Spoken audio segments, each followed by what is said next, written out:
Coucou, ça y est, je suis dans la forêt. J'ai cherché un endroit où il y avait moins de vent et plus de fraîcheur.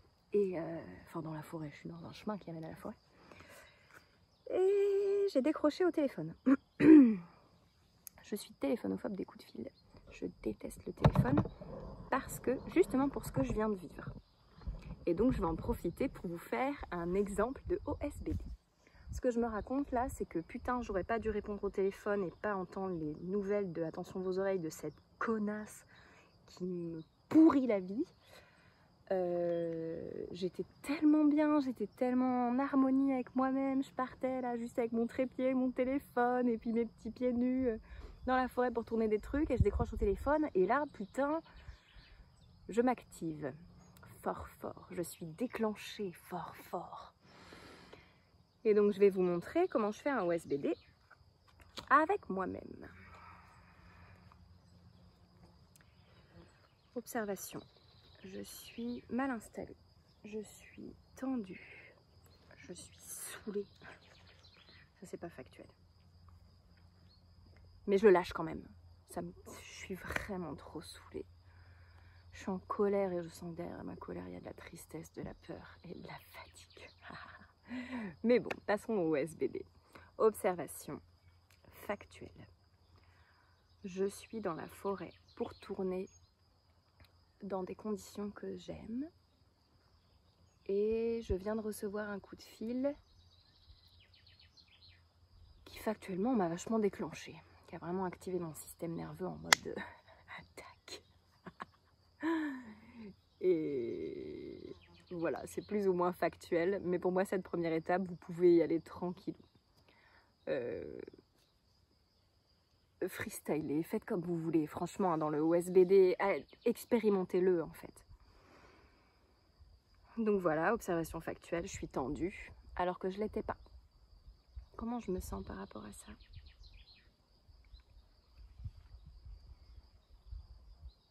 Il y a une part de moi qui est déçue, triste.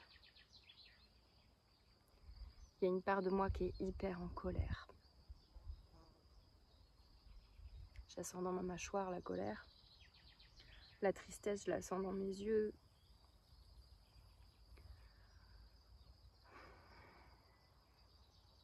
La fatigue, je la sens un peu comme partout autour de mon corps.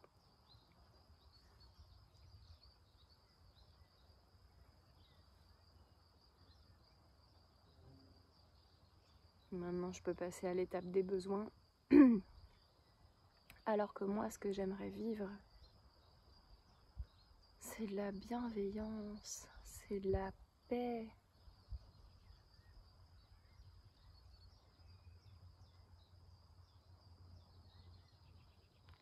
C'est de l'amour, c'est de la co-création. Je crois que j'ai besoin d'empathie envers moi-même. La plupart du temps, quand je fais un OSBD, je m'en rends pas compte, mais c'est ça mon besoin. J'ai besoin d'être douce avec moi-même. C'est vrai qu'elle n'est pas facile, cette situation. J'ai le droit d'être triste, j'ai le droit d'être fatiguée, j'ai le droit d'être en colère, en fait. J'ai besoin d'amour sur moi. Petite Marion en colère, t'as le droit d'être en colère. Petite Marion qui est triste, t'as le droit d'être triste. Petite part de moi, petite Marion qui est fatiguée, bah oui, t'es fatiguée. T'as besoin de repos. Maintenant que je vois un peu quels sont mes besoins, je peux me faire une demande. Je peux me faire la demande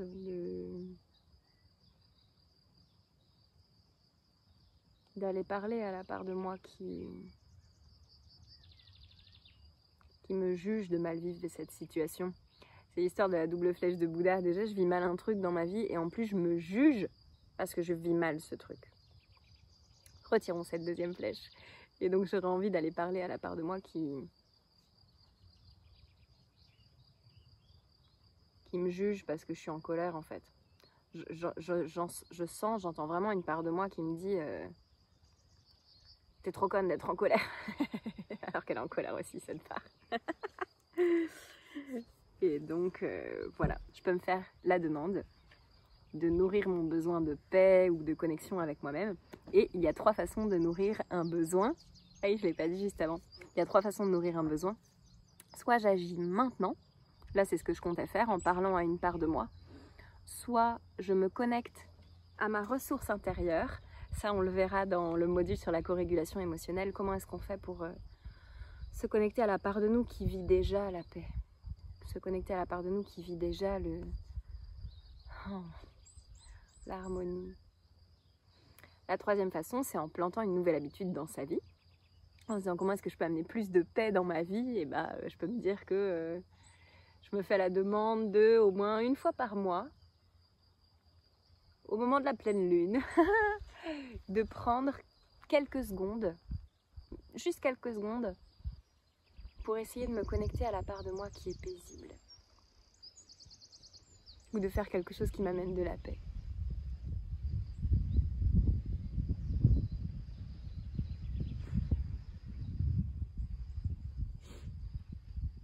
Le OSBD, vous pouvez le faire avec vous avant d'aller parler à l'autre. Vous pouvez aussi le faire devant l'autre, devant l'enfant particulièrement. Parce que l'enfant apprend en nous regardant et non pas en nous écoutant. Donc vous aurez beau lui dire, enfin comment dire, c'est pas tant en nous regardant qu'en nous écoutant, mais c'est en absorbant qui on est. L'enfant, ce qu'on lui apprend, c'est à être comme on est. Si vous criez, l'enfant va apprendre à crier. Si vous faites régulièrement des OSBD avec vous-même pour vous apporter de l'amour, fait chier, il y a plein de vent, je sais pas si vous allez bien m'entendre. Votre enfant va apprendre à se donner de l'amour. Donc, usez et abusez du OSBD devant vos enfants en vous parlant à vous-même, hein, juste en vous parlant à vous-même devant l'enfant, quoi. Genre se dire, ok, là, j'ai une montagne de linge devant moi, je me sens stressée, j'ai tellement besoin de calme et de paix, de temps pour moi, de préserver mon énergie. Donc je me fais la demande de m'occuper du linge plus tard, ou alors de m'en occuper maintenant, et de faire des trucs qui me font kiffer après, ou alors de demander du soutien, ou voilà, vous avez cette petite conversation avec vous devant l'enfant. C'est ça qui va faire qu'elle va apprendre à se parler comme ça aussi, et à parler comme ça aussi.